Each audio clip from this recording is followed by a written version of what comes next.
Portrait de créatrice. La quotidienne, jusqu'au 22 mai. Et du coup, j'ai fait une grosse collection de boucles d'oreilles à base de fougères. Du savoir-faire toulousain et féminin. Mon acte de devenir céramiste. Portrait de créatrice. La quotidienne, jusqu'au 22 mai. Je m'appelle Anaïs, j'ai 35 ans. Ça va faire 6 ans que je suis sur Toulouse. Je suis normande d'origine. Je suis éducatrice. Je travaille avec des publics en difficulté. Donc je me lance très doucement donc dans le métier de céramiste. Ça fait depuis 2017-2018 que je crée des objets. Et on va dire que j'ai marqué le coup en débutant une formation à Revel, Institut des métiers d'art et d'artisanat d'art. Et voilà, pour moi c'était un peu un point de départ puisque ça a un peu officialisé mon acte de devenir céramiste.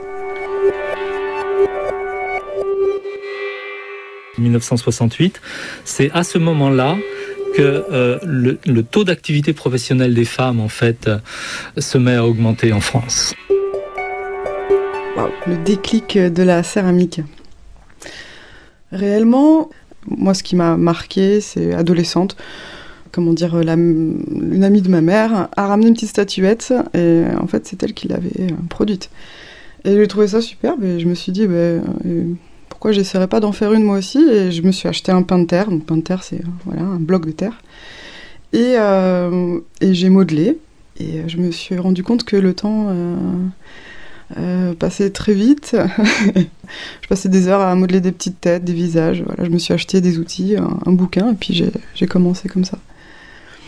Quel type de produit, quel type de tarif tu vas associer au produit, voilà, ton cœur de métier comme dirait l'autre.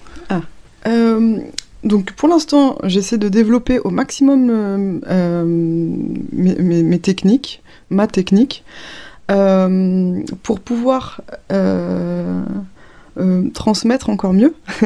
Donc pour l'instant, je suis plus axée sur la création personnelle d'objets.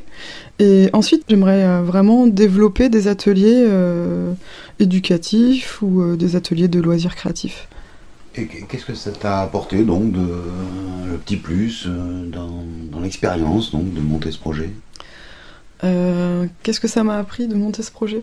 Ça m'apprend tous les jours la patience, vraiment. Parce que la poterie, c'est un produit fini, je le répète, c'est pas une journée de création, c'est vraiment lent. En fait, on parle de au moins 1 semaine ou 2 semaines minimum. Donc ça m'a appris la patience, la modestie, parce que avant d'avoir de beaux résultats, il y a beaucoup de loupés. Il y a beaucoup de loupés, beaucoup de matière perdue, etc. Donc c'est vraiment... moi ça m'a appris vraiment à être patiente et à pas rester sur des échecs, puisque il faut évoluer. Quelle perspective tu vas t'offrir ou s'offre à toi ? Dans l'idéal, ma perspective, c'est de développer ma créativité, de diffuser mon travail et de vendre des objets et de pouvoir créer des ateliers autour de la terre. Donc on me retrouve sur Instagram au nom de Anaïs Céramique, ANAICERAMIQUE, et donc sur Etsy, donc j'ai une boutique en ligne, et ensuite on peut me retrouver sur une page Facebook qui s'appelle Anaïs Céramique aussi, et bientôt un site qui est encore en construction. C'était Portrait de créatrice. La quotidienne, du savoir-faire toulousain et féminin. Mon acte de devenir céramiste. Portrait de créatrice. La quotidienne, jusqu'au 22 mai.